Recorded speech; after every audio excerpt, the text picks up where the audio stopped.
Abigail Gibbons here, the creator and moderator of the WOW series. I'm so excited to be here with Tori Tyson. She is an upcoming WOW series speaker, and we're going to be talking with her today about her journey to how she got to be a head coach of softball at Howard University. I met her through Run the Bases, and I'm super excited to be chatting here with her today. We're going to be talking more about her story, her personal journey in this interview, and then we're going to talk about more so what she'll be sharing as a part of our speaker series upcoming in January. So for those of you who don't know, quickly, the WOW series interviews are part of our thought leadership platform, where we interview really incredible and inspirational women in our network. We talk about challenges, advice for the next generation, and essentially are doing our best to provide free resources to women so that way they can have advice, accessibility to overcome and achieve their dreams by seeing these women like Tori, who we're talking with here today. So Tori, I'll let you take it away. I would love for you to introduce yourself. All right. I am Tori Tyson, the head softball coach at Howard University. I think my journey has been just rather unique. I got into coaching already with a child, a single mother at that, which you just often don't see that most women start their career and then have the child. So it's made my journey, it's made it interesting, it's made it hard, but it's made it exactly what I feel like it was supposed to be. I have been just about all over, made stops at a lot of different places. So been able to see universities, in ones with resources, one without, gotten to work with a lot of different people. Softball has been such a blessing to me. I've gotten to see the world and meet amazing people like Abigail and just many of the women and men that I've come across in my career.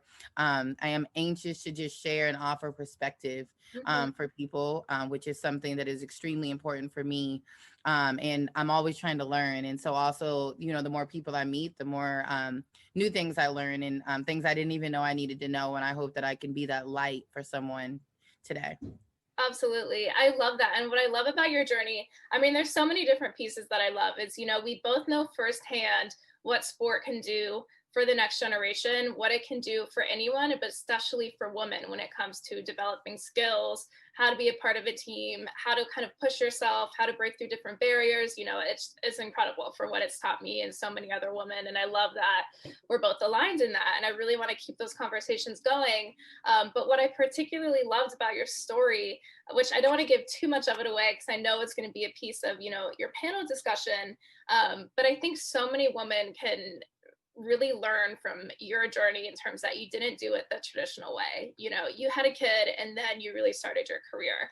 You know, most people don't even have children until later on in their life. You know, there's so many different journeys you can take, but I would love to hear more about, you know, what that was like for you and going through it.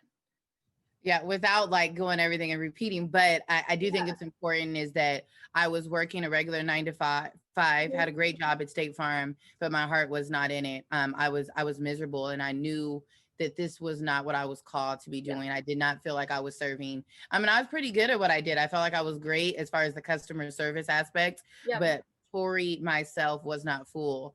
And when I had my daughter, there's this belief that as a mother, I had to be selfless and to the point where it was almost detrimental to my own health. And I remember the drives. I was sitting in traffic. I had just got done breastfeeding, or I was because I had to kind of start weaning her off because I was working at a location that was fairly far just because of California traffic. And I remember just crying. I would break down in my car and just made a decision to leave. And when I left, I didn't leave with the plan. I left. I went to Germany for a little bit with her dad and still not really a plan. And then I just started emailing to get into coaching. Sport had called me back. And so my passion for sports, softball in particular, is it essentially saved my life. It saved my soul. It saved my spirit. I felt like I didn't have purpose until I got back into it. And I dealt with a lot of rejection trying to get back into sport. And so when I got there, I was determined to never have it taken away from me again. Right. That's so important. And I think what's so important is how you overcame the rejection too. I mean, rejection will keep so many of us from achieving what we want and our goals and our dreams and whatever it might be. So I think it's so important. And, you know, why the WOW series exists and why you exist as a coach is to also show the next generation that like you can be rejected and still achieve your goals. You know what I mean? Absolutely. Absolutely. I think that's the name of it. And so for me, right, so I have Skylar and I make a very risky decision. I had a little bit of money saved, Yeah. and I took little jobs. Like I became a law firm assistant. I tried to do nail net, but I couldn't like call people back for their loans. I felt like so terrible. So then I became like a defense attorney. I just was a little law assistant, literally opening their mail. It was a VA law firm as well. And just again, still don't have my purpose, but at this point I was sending emails out everywhere Yeah. and just getting like no or not right now or I'll send your name to someone else. But there is nothing like when you get that first yes. And I think that anything worth having, I'm truly living in my purpose. Like it was so worth reading all of those no's Yeah. or maybes or I'll think about it or I'll pass your name. It made it all worth it, and it just makes you grateful. This job in sport, it can be stressful as a woman in many aspects, but nothing was more stressful than living life with no purpose. So I would rather feel what I feel right now on a daily and fight these battles than be living a purposeless life. Absolutely. And I've spoken with several women who said exactly that. And for me, it's, you know, the life of an entrepreneur is very similar in that journey. It's, you know, you're working towards something. And for me, I didn't necessarily have a plan. Like I didn't start the WOW series a year and a half ago. I was doing, I don't even know what, just trying to put events together and seeing what conversations I could have. And I left the, you know, the safe security of my 9 to 5 to do that. And I worked in retail and I like worked different remote jobs. And even though it was more stressful with the lack of stability, I was happier because I was working towards something that at least was going to give me fulfillment. Absolutely. So it's so important. And the more that we can preach that message, you know, to the women around us, to the men around us, to the next generation is just so important. So I totally agree with you there. And so now we will get into our next question, which is the challenge. So I asked 2 questions in these WOW series interviews, and we ask for a woman a challenge that they've had to overcome in the workplace, if it relates to their identity, to their cultural background, to their gender, you know, whatever it might be. I love diving into these questions with women because it really brings up stories that maybe we haven't talked about, but we know are so important and we have all gone through. So I'm going to pass it to Tori and have her ask a challenge that she's had to overcome in her career.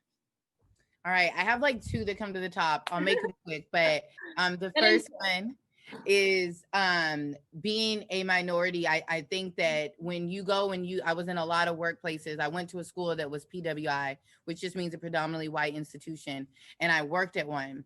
And I felt like there was this role I was expected to play. I was supposed to be the dancer and the singer and the personality. And my energy was so strong. And I say it was strong because it was different. I don't know that there had been a Black coach in those parameters I was at that time, right? Yeah. It was a predominantly baseball, softball office, which is not a minority-led sport.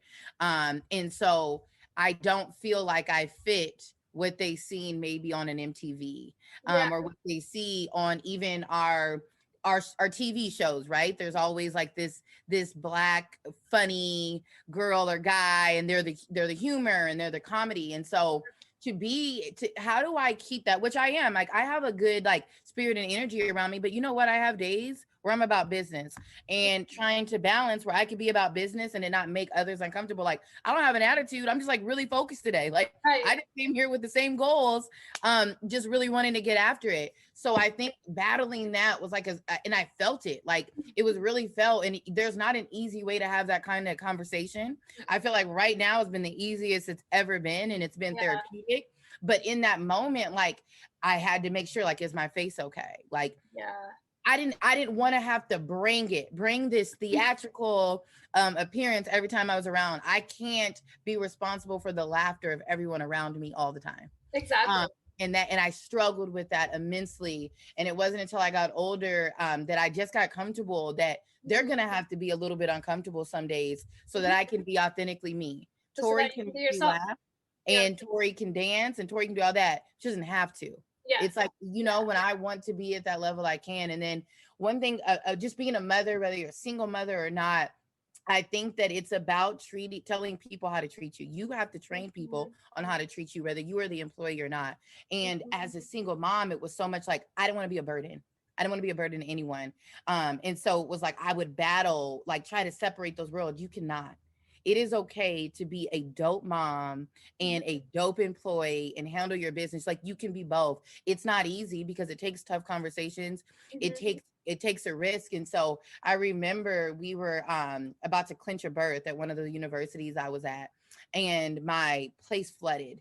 And it went through Skylar's, it went through the, like literally to the downstairs, and went like tore up her room. A lot of her first mattress, first everything. And Oh my I was really emotional, and I remember I told the coach, and she's like, well, we play Long Beach, like, or we were playing somebody. It was like somebody, it was a really big game. And I was like, yeah, no, I won't be able to. I got to go home. I got to go check on God. my kids. I was like, what I can do though is I'm going to work with my position. I'm going to work my butt off with them, but I got to leave, and Mhm. we're going to be okay. Like Yeah. that's the best part about it. Like we're Yeah. this deep in this season, we're going to be okay. And it was tension, and for a second, but at the end of the day, I think we were both better for it, because I could have easily been like, okay, and then now I have an attitude. I haven't trained her on what, like, how I'm ticked, how I'm wired, right?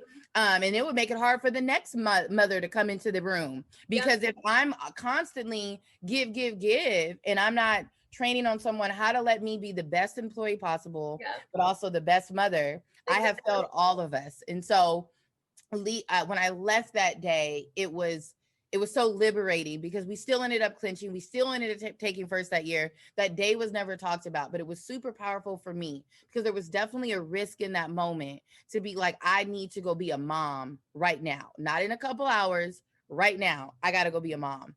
And you have to be okay with that. Mhm. And I don't believe you can't separate them. I am at my best when I know that I am giving Skylar everything I can give her. Vice versa. I am at my best when I know that I am giving my team the best that I can give them that week as well. And so you can't have those worlds without communicating and colliding. And that is something that, again, I actively work on, but I talk to a lot of moms about when Yeah. they say, like, my kids aren't there. Like, your kids got to be around. They are an extension of you. Like, that Exactly. is your identity. Yeah. Oh my gosh, you touched on so many incredible points, and I like want to recap on all of them. But one that's so fresh is being a mother and working. I mean, because of you, you set that boundary so you can be the best mom, as you said, so you can be the best coach, as you said. And what so many, I think, women in general struggle with, whether you're working in corporate or you're working as a coach, someone asks you to stay, and especially if you're young, especially if you're in your 20s, they ask you to stay and you don't set that boundary. And then what ends up happening? You're angry, you're mad that you're still there, you have a life outside of work that's just as important as work, which is that something that we all need to remember. But we learn from women like you who set that boundary and say, I can't be there, I have bigger shit going on, but let me get everything prepared for you so that way you'll be okay, or let me provide a backup for you, or like find a solution, which is so important. And that's also something that we learn, being part of a team and being a coach and being that, it's so important that we take these steps to slowly disrupt the pattern and show other women that you can set that boundary, Yep. and it's just, it betters everyone, as you said. And I also love what you said, like on that note, you said you need to train people on who you are and how you can act and what's acceptable. And you have to take that another step further, because you have to break through that stereotype that you can be placed in because of media, because of how women like you are portrayed, because how Black women are portrayed. So not only as a woman do you have to fight through that, but you have to fight through that as a woman of color. And I think that's something that so many of us can learn from you and what you're doing. And how did you do that, and how did you have these conversations? And what I love is that you did it by just being you. You know what I mean? You were yourself. If you felt like being that outgoing, bubbly self, you were it. If you was first business that day, you're business that day.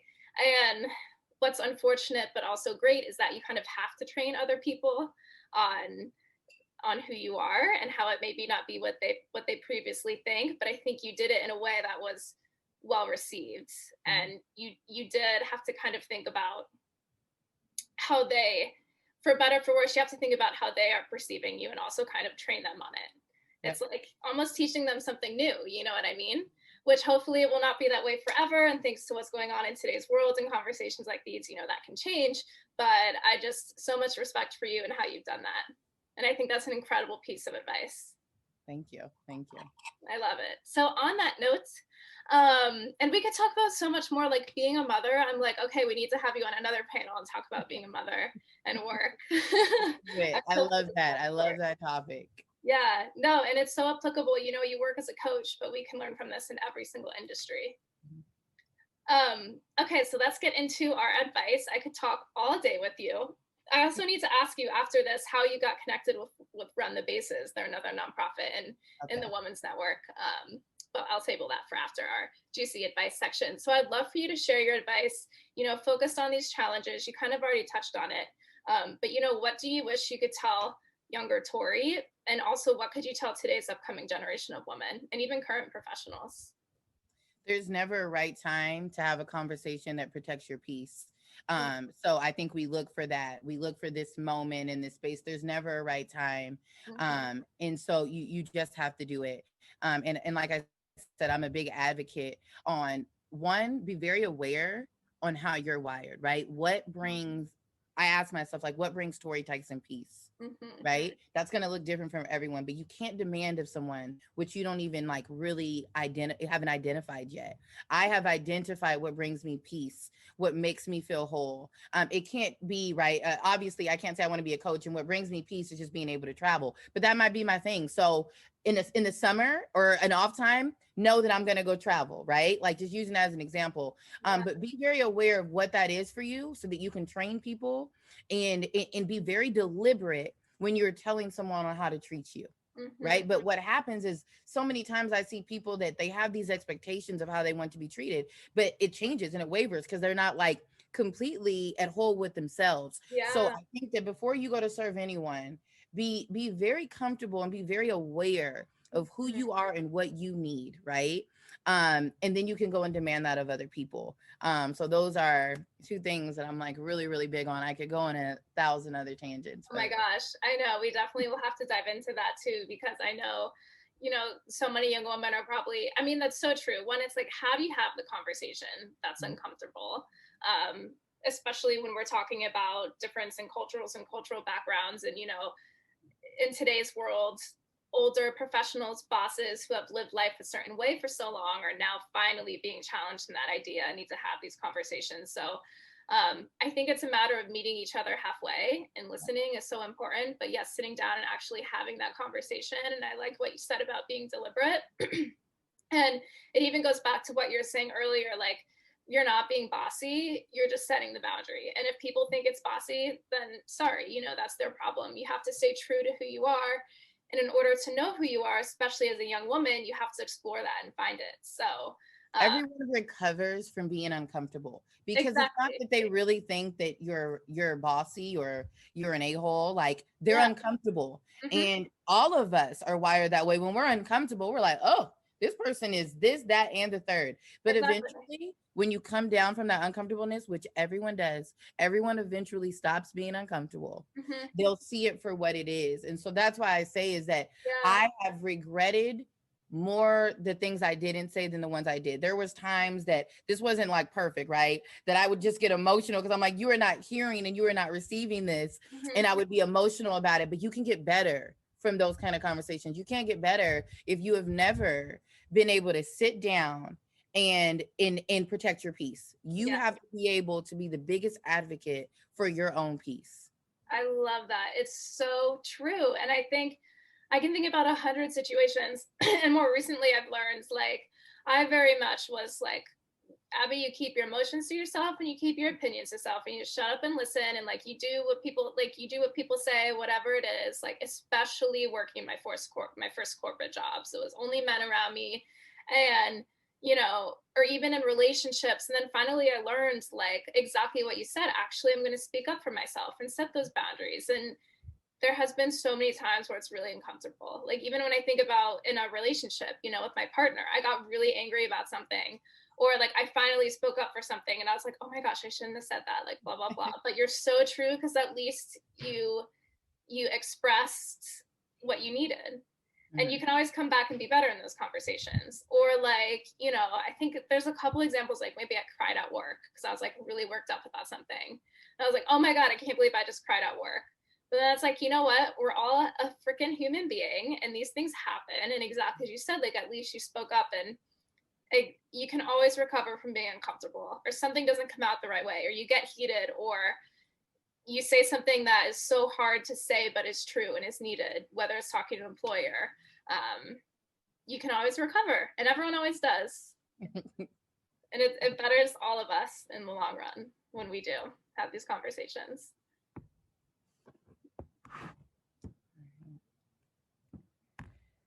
Awesome. Sorry, I was just fixing my thing. I'm good.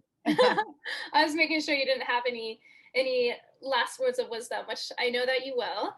For our panel, you always have something great to say, and I always learn from you, which is why I love talking to you and why I love that I started the WOW series, because I get to meet so many, you know, exceptional women, and I always learn kind of bits and pieces that honestly help better my life and navigate these conversations. So thank you for being here with me today.